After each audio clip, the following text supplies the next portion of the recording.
Olá meninos, tudo bem? Aqui é a professora Rita de Cássia para mais uma aulinha de Sociologia com você. Meninos, nessa aula nós vamos falar um tema muito legal, muito importante, um tema perturbador, né? Porque envolve assim toda uma questão do que nós vemos e vamos gerindo ao longo da nossa história.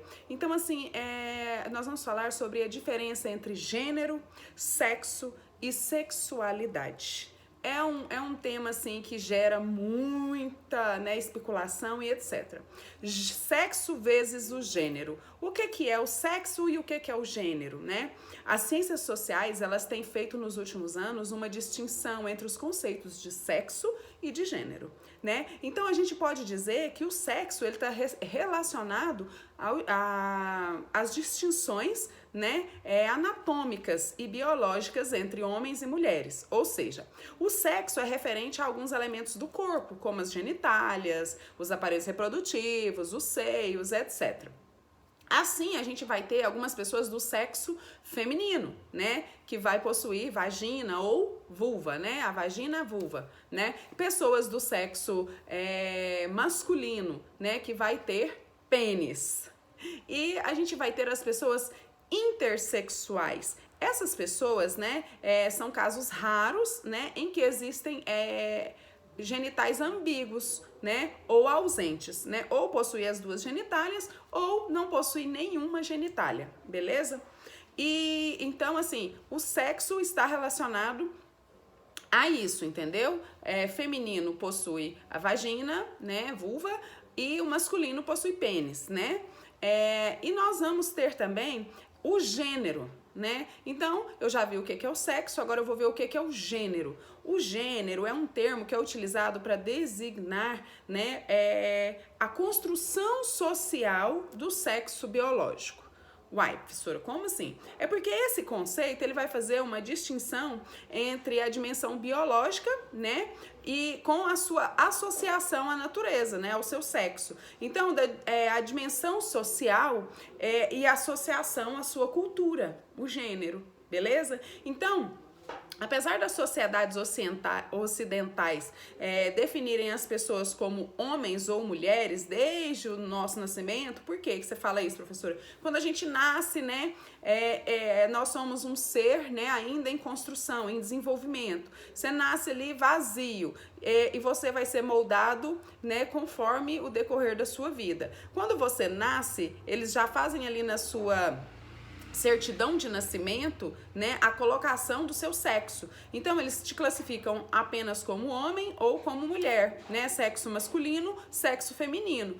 Masculino quando nasce com pênis e feminino quando nasce com a vagina, ok? Então, com base, né, nas suas características físicas, né, do seu corpo, né, com base nas suas genitálias. Então, as ciências sociais, elas argumentam que o gênero, ele se refere à organização social, né, da relação entre os sexos e a expectativa, né, que os homens, né, e as mulheres, elas são produtos de um contexto social, ou seja, você vai mudando e vai sendo moldado a partir do momento que você vai vivendo, beleza? Então, isso não é um resultado da anatomia do seu corpo. Isso é um resultado do que você vai desenvolvendo ao longo da sua vida, tá? Então, o sexo é o que você nasce com ele ali e o gênero é o que você vai desenvolver, né, dentro de um contexto social e histórico, né, e vai resultando no que você vai definir na sua vida,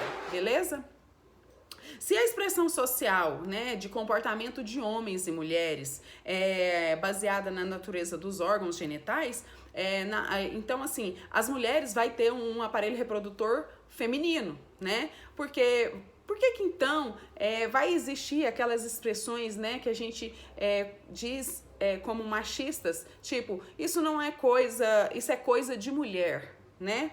No mesmo sentido, eu vou ter também o homem, né, que por ele possuir um pênis, né, vai existir outras coisas que vão virar e vai falar assim, ah, não são coisas de homem, né? Então, tipo assim, esses questionamentos, né, isso eles vão dá uma complexidade, né, a mais, né, é algo a mais do que você nascer com pênis ou vagina, né, isso vai extrapolar os seus atributos físicos, isso vai envolver as regras sociais do seu comportamento e que vão ser expressas através de feminilidades ou masculinidades e dos padrões, né, de gênero. Então, assim, fica complicado as maneiras como homens e mulheres se comportam e correspondem a esses aprendizados socioculturais que vão nos ensinar a agir de acordo com as prescrições de cada gênero, né? Exemplo disso é que existem diferenças de comportamento entre homens e mulheres, né? E em todos os lugares do mundo, em todos os países, em todas as culturas, né? Vai haver uma diferença de comportamento entre o sexo masculino e feminino ou entre o gênero masculino e feminino, tá bom? Então, do mesmo jeito, né? Eles vão ser moldados e vão se expressar através do tempo, né? Então, as representações de gênero são distintas dentro de uma cultura para outra, sendo assim um dos objetivos de estudos, né, que as ciências sociais vão analisar, né, essa diversidade de expressões em diferentes locais e grupos, tá? Então a gente vai identificar e desnaturalizar isso, né, dependendo dos seus padrões, beleza? Meninos, há uma grande expectativa, né, social em relação às ações, às atitudes e às expressões das mulheres e dos homens, né? Existem também modos e locais específicos de trabalho. Por exemplo, limpar a casa é coisa de mulher. Por quê? Desculpa. Por que limpar a casa é coisa de mulher? Visto que o homem também convive ali dentro do ambiente, ele também não pode contribuir para a limpeza ali da sua moradia, né? Existem também algumas coisas, né, que são cuidados com a família, né? Cuidar dos filhos é coisa de mulher. Ah, por quê? O homem é pai, ele não pode ajudar na criação dos filhos, né? A vestimenta, por que só a mulher pode vestir saia, o homem não pode dentro da nossa sociedade, ok? E existe também a atração física, né? Além da expectativa, né, sobre as quais as atividades devem ser desempenhadas por cada um dos grupos. Então, assim, sabe, gente, há esses questionamentos, né? E a identidade de gênero, né, vai ser uma experiência subjetiva. Minha, gente, é algo meu, é subjetivo, tá? De uma pessoa a respeito de si mesma, das suas relações com outros gêneros. Eu vou saber, eu vou descobrir, eu vou me inserir dentro da sociedade como eu achar que ali eu vou ser mais feliz. Isso não vai depender do meu sexo biológico, né? Mas sim de como eu me percebo dentro dessa sociedade, né? Essa identidade, né, que a gente pode chamar, ela pode ser binária, né? Homem ou mulher, né? Mas também pode ir muito além dessas representações, né? E pode rechaçar ambas, né? E as possibilidades de conhecimento são inúmeras, né? A gente tem também as não binárias, que são todos os outros gêneros. Então, quando eu falo assim, de uma identidade binária, eu estou falando apenas de homem e mulher. Quando eu falo não binária, eu estou falando de todos os outros gêneros, beleza? Hoje é um tema que vai evidenciar muito nos meios de comunicação, né? São as identidades de pessoas transgênero, né, transexuais, travesti. Essas pessoas são aquelas cuja a identidade de gênero é diferente desse gênero que a gente recebe no nosso nascimento, né? Esse gênero que a gente, quando recebe ali no nosso nascimento, ele é imposto para nós, ok? Não é que você já nasceu daquele jeito, aquilo foi imposto para você. Por quê? Porque existe o sexo feminino e masculino, beleza? E já as pessoas que se identificam com o gênero que foi determinado, né, no momento do seu nascimento, né, são chamadas de cisgêneras, tá? Ou seja, a perspectiva social, política, jurídica, né, essa pessoa cisgênica, ela é vista como uma pessoa alinhada, né, dentro do comportamento do gênero dela, tá? E esse termo, ele foi criado para destacar politicamente quem é trans e quem não é.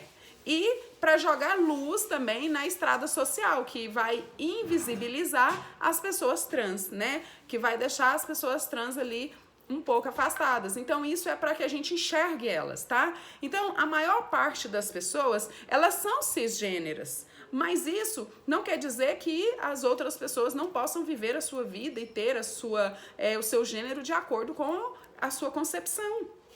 Tá? E dentro da sexualidade, né, a gente vai envolver as práticas eróticas do ser humano. Então, assim, as escolhas de relação afetiva, dos objetos de desejo, entendeu? Tudo isso vai estar a ver com a nossa sexualidade.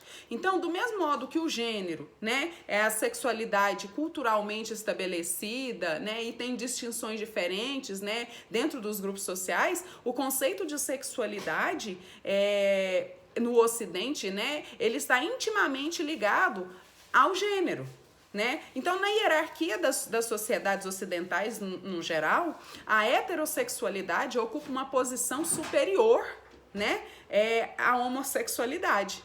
Né? E é socialmente compreendida como inferior. Falou que a homossexual já é tratado como um ser inferior, né? Então, na sociedade em que nós vivemos, né, a gente considera normal ser heterossexual. Mas a gente pode falar, então, que a sexualidade é marcada por práticas heteronormativas?